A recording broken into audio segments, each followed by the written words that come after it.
for co-parents, blended families, you can tune in too. Those of you in high conflict family situations, you certainly need to listen to this. I'm going to speak particularly to the co-parents in this video, but the principles that I'm going to share with you all today apply to any high conflict relationship that you find yourself in, particularly in a conflict or a relationship where the person somehow is attached and you pretty much have to communicate with them. You can't just like block them out of your life, or you can't disassociate yourself from them for whatever reason. And so this conversation and discussion is for you. Those of you that don't know me, my name is Lady Shanelle, and I am your high conflict family consultant. And I love, love, love what I get to do and the families that I get to impact, and the individuals that I get to converse with on a daily basis, just because I am somehow they are connected to somebody else and other people. And so I am distributing help around the world through my consulting services. So today, one of the main things that we talk about in family conflict is communication. Okay. We can never get away from communication. I was sharing something with someone the other day, and I said, I never have anybody complain to me about their spouse or their co-parent or somebody in their life over communicating. Like, I never get that complaint. And it's because in our world, in our society, in our community, we have a problem with communicating enough. Okay. Being proactive with our communication. That is something I'm constantly working on and teaching my children to do that as well, is to be proactive, because it just makes life easier for everybody involved. And so today we're going to talk about how to change the communication game, how to change the game when your co-parent refuses to communicate effectively, refuses to be calm, refuses to be a grown up, refuses to be interested in effective communication, especially when it comes to co parenting. So, first of all, let's talk about respect. Okay. You've got to respect yourself first if you expect other people to respect you. Okay. Now, there's people who are going to respect you out of the kindness of their heart because they were raised right, they got some home training, and they respect people who they just respect everybody. Until you have proven that you are dishonorable, they're going to respect you in some way, shape, or form. They're going to give you some respect. Okay, the due respect that you're owed.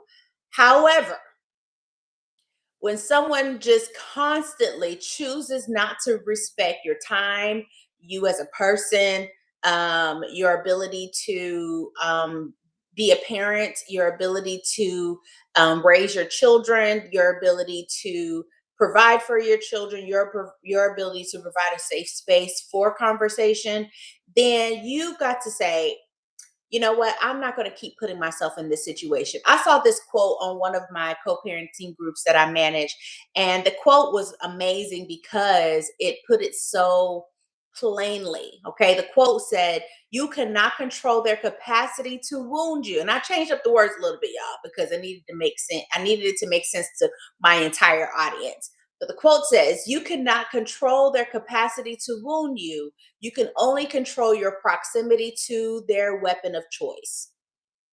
I'm going to say that again. You cannot control their capacity to wound you. You can only control your proximity to their weapon of choice. See, in relationships, people use different weapons to fight. Okay. So I'm going to put myself out there on the limb. The weapon that I choose to fight with is my words. I generally could cut an entire forest down with my words. Okay. And so God has worked on me on that in so many ways, and I've grown so much in that area. However, I know that if I feel like I'm pushed up against the wall, I'm going to cut you with an axe, and the axe is my tongue. Okay. And so and I keep that in check because I know how dangerous it is. And so so when I'm dealing with someone, and I choose that weapon, or I know that that's the weapon of choice that I go to, I work extremely hard to keep that in control, take control of that and keep that under wraps. Okay, now other people may not have that self-awareness, and so their weapon of choice, you may know what their weapon of choice is because you've been around them, but they may not be aware of how that they can control that weapon. And so their weapon of choice is disrespect. It may be yelling, it may be screaming, it may be physical, it may be cowardly, where they go behind your back and talk about you so you can't tell them all your business. Like, we don't know what their weapon of choice can be so many different things. Okay, some people are liars. Some people, their weapon of choice is deceiving you, manipulation. Their weapon of choice may be, again, physical violence. Their weapon of choice may be words. Weapon of choice can be so many things.